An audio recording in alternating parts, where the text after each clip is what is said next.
எல்லாருக்கும் வணக்கம். 7லேருந்து 10 நிமிஷம் மட்டும் பேச சொல்லியிருக்காங்க. எங்கள் நடுவர் சாலமன் பாப்பையா பெல் அடிக்க இங்கே இல்லை. இருந்தாலும் அந்த நேரத்துக்குள்ளே குறித்த நேரத்துக்குள்ளே நான் முடிச்சிருவேன். இந்த மேடையில் இருப்பது மெய்ச்செலிர்ப்பை ஏற்படுத்துகிற ஒரு அனுபவமாக இருக்கிறது. தேவதேவனுடைய ஒரு கவிதையோடு ஆரம்பிக்கிறேன். இந்த இலைகளுக்குள் பொதிந்திருக்கும் நடனத்தை கண்டுகொள்ளுவதற்காக எவ்வளவுதான் இந்த இலைகளை கைப்பற்றினாலும் இலைகளைத்தான் பற்ற முடிகிறதே ஒழிய அந்த நடனத்தை கைப்பற்ற முடியவில்லை என்ற தேவதேவனுடைய ஒரு கவிதை இருக்கிறது. ராஜா சாரனுடைய இசையை பற்றி சொல்லுவதற்கு இதைவிட பொருத்தமா வேற எந்த கவிதையும் இருக்க முடியாது. அந்த இசை அமைக்கப்பட்ட பிறகு அதை கூறு செய்து இந்த இன்ஸ்ட்ருமெண்ட்ஸை யூஸ் பண்ணியிருக்காரு, இந்த ராகத்தை உபயோகப்படுத்தியிருக்காரு, இப்படிலாம் செஞ்சிருக்காரு என்று எவ்வளவுதான் அதை அணுகி சென்றாலும் அணுக முடியாத ஏதோ ஒன்று அந்த இசையில் இருந்து கொண்டே இருக்கிறது. அதுதான் என்னை போன்ற லட்சக்கணக்கான பேரை ராஜா சார் அவர்களினுடைய இசை மேதமைக்கு முன்னால் விம்மலோடு கைகூப்பி நிற்க வைத்திருக்கிறது. முதலில் தன்னுடைய வாழ்க்கையை படமாக எடுக்க அனுமதி தந்ததற்காக ராஜா சார் அவர்களுக்கு நன்றி. இந்த இடத்துல கேமராக்கள் அதிகமாகவும் உட்கார்ந்திருப்பவர்கள் குறைவாக இருக்கிறதுனால நீங்கள் ரொம்ப கைத்தட்டலன்னு நினைக்கிறேன். ஆனால் கைத்தட்டலாம், பரவாயில்ல. எங்களுக்கெல்லாம் அவருடைய மியூசிக் ஒன்று தான் தெரியும். உலகத்தர இசை அப்படிலாம் சொல்லுவாங்க. அந்த உலகத்தர இசை இங்கே இருக்குன்னு வச்சுக்கோங்களேன். எங்களுக்கு ராஜா சார் இசை இங்கே இருக்கு, அவ்வளவுதான் எங்களுக்கு தெரியும். என்ன சார் எங்களை செய்கிறீங்க? எங்களுடைய பயணங்களின் போது கூட இருக்கீங்க. யாருமே பகிர்ந்து கொள்ள முடியாத எங்களினுடைய வருத்தங்களின் கூடவும் சோகங்களின் கூடவும் எங்களினுடைய தாய்மடியாக உங்களினுடைய இசைதான் திரும்ப திரும்ப இருக்கிறது. அவமானங்களுக்கு நடுவில், துரோகங்களுக்கு மத்தியில், தோல்விகளின் இடையில் எங்கள் கண்ணிலிருந்து சிந்துகிற கண்ணீரை துடைத்து விடுகிற விரலாக உங்களினுடைய இசை மாத்திரமே எங்கள் வாழ்க்கையில் கூட வந்து கொண்டிருக்கின்றது.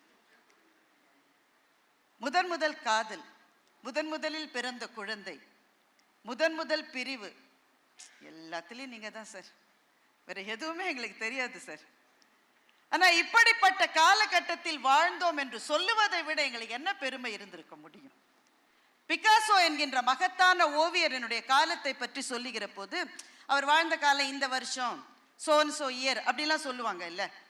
அந்த மாதிரி சொல்ல மாட்டாங்களாம். The pink period and blue period என்று பிகாசோவினுடைய காலத்தை சொல்லுவார்களாம்.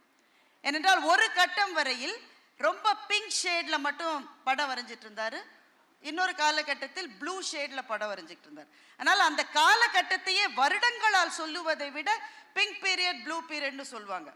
நாங்கள்லாம் அப்படித்தான். இளையராஜாவினுடைய காதல் பாடல்களின் காலத்தில் வாழ்ந்தவர்கள், இளையராஜாவினுடைய மெலடிஸ் காலத்தில் வாழ்ந்தவர்கள், இளையராஜாவினுடைய ஆன்மீக பாடல்களின் காலத்தில் வாழ்ந்தவர்கள். அந்த ஒரு சின்ன ஒரு கிட்டாரினுடைய ஒரு அதிர்வில் எங்களினுடைய உயிரையும் ஆன்மாவையும் அதிர வைக்கக்கூடிய ஒரு இசைக்கலைஞனின் காலத்தில் வாழ்ந்தவர்கள். அவ்வளவுதான். நாங்கள் இந்த பெரும் பேரு கிடைச்சிருக்குன்னு எங்களுக்கெல்லாம் ரொம்ப கர்வமா இருக்கு, ரொம்ப பெருமையா இருக்கு. இந்த படத்தை எடுக்க ஒத்துக்கொண்டதற்காக சாருக்கும் அதில் ஈடுபட்டு இருக்கிற அத்தனை கலைஞர்களுக்கும், என்னை போன்ற இசையினுடைய நுணுக்கங்கள்லாம் ரொம்ப தெரியாம ஆனா இளையராஜா சாரினுடைய இசையே வாழ்க்கையாக வாழ்ந்து கொண்டிருக்கிற லட்சம் ரசிகர்களின் சார்பில் ஒரு நன்றி. இந்த படத்துல நிறைய மியூசிக் இருக்கும்னு எனக்கு தெரியும். அதை பற்றி பேசுறதுக்கு தனியா ஒரு அவையே எங்களுக்கு வேணும். எவ்வளவு சொல்லலாம் இல்ல, எவ்வளவோ சொல்லலாம். ராஜபார்வை படத்துல வார்த்தைகள் இல்லாமல் அந்த ஒரு சின்ன இன்ஸ்ட்ருமெண்ட்ஸ் மாத்திரம் வைக்கிற அந்த ஒரே ஒரு காட்சியை எடுத்துக்கங்களேன். ஒரு வயலினோடு அது ஆரம்பிக்கும். அந்த வயலினோடு எங்கிருந்து வீணை வந்து சேர்ந்தது? குழல் எப்போது இணைந்தது? ஸ்ட்ரிங்ஸ் எப்போ கொடுக்க ஆரம்பிச்சாங்க? கிட்டார் எப்போ வந்தது? தபலா எப்போ வந்தது? அதெல்லாம் எங்களுக்கு தெரியாது சார். நாங்க அந்த இசையிலேயே ஐக்கியமாகி அதோடு பயணப்பட்டு அது முடிந்த பிறகு, ஆமா இல்ல, வீணை கூட வந்தது இல்ல, கிட்டார் கூட வந்தது இல்ல, இதெல்லாம் பின்னாடி வர்ற அனாலிசிஸ். ஆனா அந்த இசையில் இருக்கிற போது இந்த உலகத்தில் 2 பேர் தான் இருக்கிறோம், நானும் ராஜா சாரும். அது கூட இல்லை, இந்த உலகத்தில் அவருடைய இசை மாற்றம் தான் இருக்கு, வேற எதுவுமே இல்லை. அடி பெண்ணே பொன்னூஞ்சல் ஆடும் இளமை, அந்த பாட்டு எல்லாருக்குமே ஞாபகம் இருக்கும். அந்த பாட்டு இளமையை கொண்டாடுகிற ஒரு பாடல். அந்த பாடல்ல ஷோபா நடிச்சிருப்பாங்க. பாட்டெல்லாம் முடிஞ்சிடும், அடிப்பெண்ணே அடிப்பெண்ணேன்னு சொல்லி ஜென்சி பாட்டை முடிச்சிருவாங்க. அதற்கு பிறகு ஷோபா காட்சியில வருவாங்க, அவங்க கூட விலகிடுவாங்க. ஆனா அதற்கு பிறகு ஒரு ஜலதரங்கம் ஒரு 28-30 செகண்ட் வரும். அதுதான் வாழ்க்கை, அதுதான் இளமை, அதுதான் இயற்கை, அதுதான் இசை. அதோடு கலந்து விடுகின்ற, அதுவும் நானும் வேறு அல்ல என்கின்ற நிலைக்கு எங்களை எடுத்து செல்லுகின்ற தெய்வீக கானம் தான் ராஜாசாரனுடைய கானம். இந்த படம் ஏன் முக்கியமானது அதை சொல்லிட்டு நான் நிறைவு செய்யலாம்னு நினைக்கிறேன். ஒரு இசை மேதையினுடைய வாழ்க்கையை சொல்லுவது எவ்வளவு முக்கியம்னு சொல்றதுக்கு நிறைய இசைக்கலைஞர்கள் இங்க வரப்போறாங்க. ஹேராம் படத்திலிருந்து இருக்கிற அந்த ஒரு சின்ன பிட்டை பத்தி 1 மணி நேரம் 2 மணி நேரம் அப்படியே ஒரு பேஷனோட பேசுகிற இசைக்கலைஞர்கள்லாம் நிறைய பேர் இருக்க போறாங்க. தம்பி தனுஷ் சாருடைய அந்த ரோல்ல நடிக்க போறாங்க. அதனுடைய பொருத்தத்தை 2 பேரும் அருகே அருகே உட்கார்ந்து இருக்கிற போது பார்த்தா எனக்கு ரொம்ப வியப்பா இருக்கு. இதை விட ஒரு நல்ல சாய்ஸ் இருக்க முடியுமான்னு எனக்கு தெரியல. தம்பிக்கு என்னுடைய மனப்பூர்வமான வாழ்த்துக்கள். ஏன் இது முக்கியமானது? ஏன்னா ஒரு இசை கலைஞனாக அவர் அடைந்த உயரங்கள் அதை விட்டுறலாம்.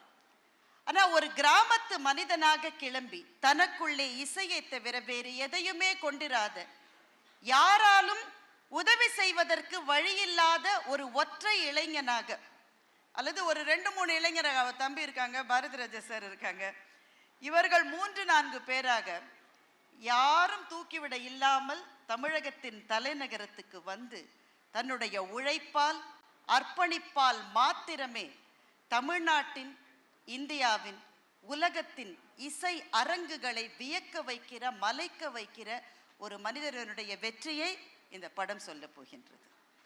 இது எத்தனை பேருக்கு என்னங்க அவ்வளவுதானே?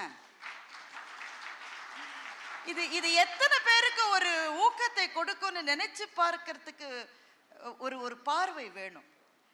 நான் தனியா இருக்கேன், எனக்கு உதவி செய்யறதுக்கெல்லாம் யாருமே கிடையாது, ஆர்வம் இருக்குங்க, ஆனா என்னங்க நமக்கெல்லாம் கிடைக்குமாங்க? இந்த மனநிலையில் நம்மை சுற்றி 1000 இளைஞர்கள், இளம் பெண்கள் இருக்கிறார்கள். இந்த படம் அவர்களுக்கு என்ன சொல்லும் என்றால், உனக்குள்ளே அந்த அர்ப்பணிப்பு இருந்தால், உழைப்பு இருந்தால், நீ எந்த உயரங்களுக்கும் போகலாம் என்று சொல்லுகின்ற ஒரு மனிதரின் வாழ்க்கையை இந்த படம் சொல்ல போகின்றது. அதனால்தான் இது தமிழ் சினிமா வரலாற்றில், இந்திய சினிமா வரலாற்றில், உலக சினிமா வரலாற்றில் மிக மிக முக்கியமான படமாக இருக்க போகிறது என்று நான் நினைக்கின்றேன். அதற்காக பிரார்த்திக்கின்றேன்.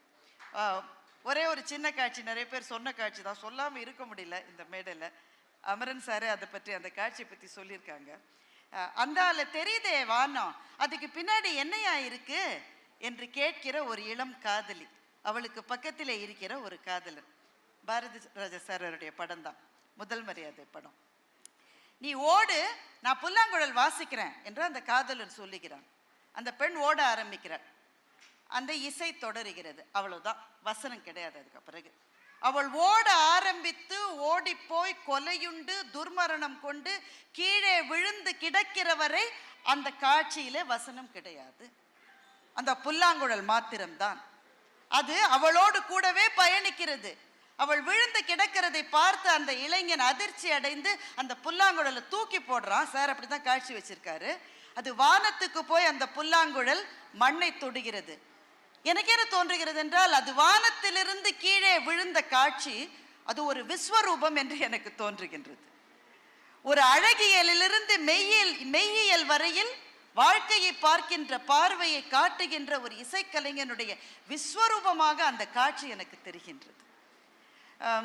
எந்த இடத்துல எந்த சர்ப்ரைஸ் கொடுப்பாருன்னு யாராலையுமே கண்டுபிடிக்க முடியாது.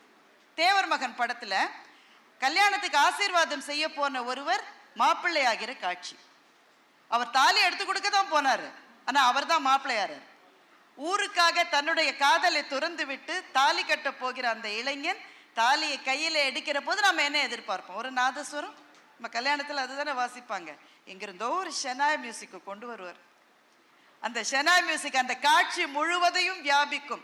அந்த இளைஞனின் மனசுக்குள்ளே இருக்கிற ஒரு சோகம், ஆனா இதை ஊருக்காக நான் செய்யறேன் அப்படின்னு அவன் தனக்குத்தானே அந்த இளைஞன் வரவழைத்துக் கொள்ளுகிற தைரியம், இதெல்லாம் வார்த்தைகள் இல்லாமலேயே அந்த ஷெனாய் இசை நமக்கு கொடுத்து கொண்டே இருக்கும்.